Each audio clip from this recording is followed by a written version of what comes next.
একটা বোতাম, শুধু চাপ দিলেই প্যারাশুটটা খুলে যেত, জীবনটা হয়তো বেঁচে যেত, ফিরতে পারতেন পরিবারের কাছে। কিন্তু ফ্লাইট লেফটেন্যান্ট তৌকির তা করেনি, কারণ তিনি শুধু নিজের প্রাণ নিয়ে ভাবেননি, ভেবেছিলেন নিচে থাকা মানুষদের কথা। বিমানের ইমার্জেন্সি সিস্টেম সক্রিয় থাকলেও তিনি সিট ত্যাগ করেনি। শেষ মুহূর্ত পর্যন্ত চেষ্টা করে গেছেন বিধ্বস্ত হওয়ার আগেই ফাঁকা জায়গায় নিয়ে যেতে। তিনি জানতেন তার এই যুদ্ধ বিমান যদি কোনো জনবহুল এলাকায় পড়ে আরও অনেক প্রাণ যাবে। এই সাহসিকতা, এই আত্মত্যাগ কোনো শব্দে সম্পূর্ণ বর্ণনা করা যায় না। তৌকিরের যে বিমানটি বিধ্বস্ত হয়েছে সেটি ছিল বেশ পুরনো F-7BGI, একটি যুদ্ধ বিমান যার স্থান আধুনিক যুগে আর নেই। তবুও এই বাতিল বিমান দিয়ে চলছিল প্রশিক্ষণ, কারণ দুর্নীতি আজও উড়ে বেড়ায় বাংলাদেশের আকাশে, আর সেই দুর্নীতির বোঝা বয় আমাদের মতো সন্তানেরা। তৌকির আকাশে মারা যাননি, তিনি মরে গিয়েছিলেন বহু আগে।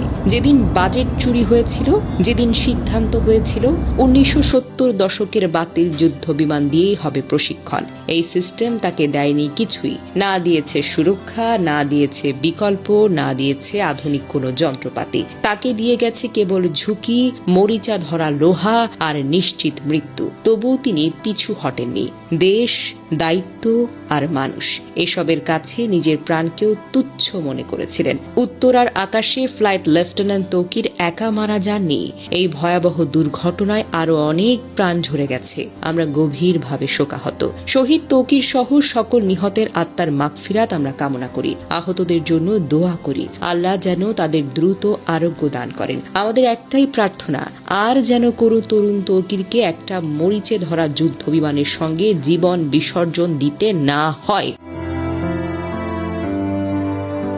দুর্ঘটনার খবর ছড়িয়ে পড়লে বিকেল থেকে রাজশাহী নগরীর উপশহরের ৩ নম্বর সেক্টরের আশ্রয় নামের ভাড়া বাড়িতে স্থানীয় বাসিন্দা ও স্বজনদের ভিড় করতে দেখা যায়। বাড়ির মালিক আতিকুল ইসলাম বলেন, ফ্লাইট লেফটেন্যান্ট তৌকির ইসলামের মা বাবা ও বোন জামাই ঢাকার উদ্দেশ্যে রওনা হওয়ার আগে তার মৃত্যুর খবর জানতেন না। পরিবারের সদস্যরা জানতেন সাগর জীবিত ও চিকিৎসাধীন রয়েছেন। তৌকির ইসলামের বড় চাচা মতিউর রহমান বলেন, ঢাকায় রওনা হওয়ার আগে তৌকিরের বাবা মাকে নিহতের খবর জানানো হয়নি। গত বছর তৌকির ইসলাম বিয়ে করেছেন। চলতি বছরের ফেব্রুয়ারি মাসে বিয়ের আনুষ্ঠানিকতা সম্পন্ন করেন। তার স্ত্রী ঢাকার ব্র্যাক ইউনিভার্সিটির একজন শিক্ষক। প্রসঙ্গত, সোমবার দুপুর 1টার পর রাজধানীর উত্তরার দুর্ঘটনায় পরে বাংলাদেশের বিমান বাহিনীর একটি প্রশিক্ষণ বিমান। বিমানটি উত্তরার মাইলস্টোন স্কুল অ্যান্ড কলেজের একটি ভবনে গিয়ে পড়ে যায় এবং বিধ্বস্ত হয়। সঙ্গে সঙ্গে বিমান ও স্কুল ভবনটিতে আগুন ধরে যায়। যে ভবনে এটি বিধ্বস্ত হয় সেখানে বহু স্কুল পর্যায়ের শিক্ষার্থী ছিল, যাদের বেশিরভাগই হতাহত হয়েছে। দুর্ঘটনার পরপর উদ্ধার অভিযান শুরু করে ফায়ার সার্ভিস। উত্তরা সহ আশেপাশের 9টি ইউনিট ঘটনাস্থলে গিয়ে আগুন নিয়ন্ত্রণে আনে এবং হতাহতদের উদ্ধার করা শুরু হয়। পরে উদ্ধার অভিযানে যোগ দেন বিজিবি ও সেনাবাহিনী। বিমান বাহিনীর হেলিকপ্টার করে হতাহতদের হাসপাতালে নেওয়া হয়। মর্মান্তিক এই ঘটনায় শোক জানিয়ে বার্তা দিয়েছেন প্রধান উপদেষ্টা ডক্টর মোহাম্মদ ইউনূস। মঙ্গলবার রাষ্ট্রীয় শোক ঘোষণা করা হয়েছে।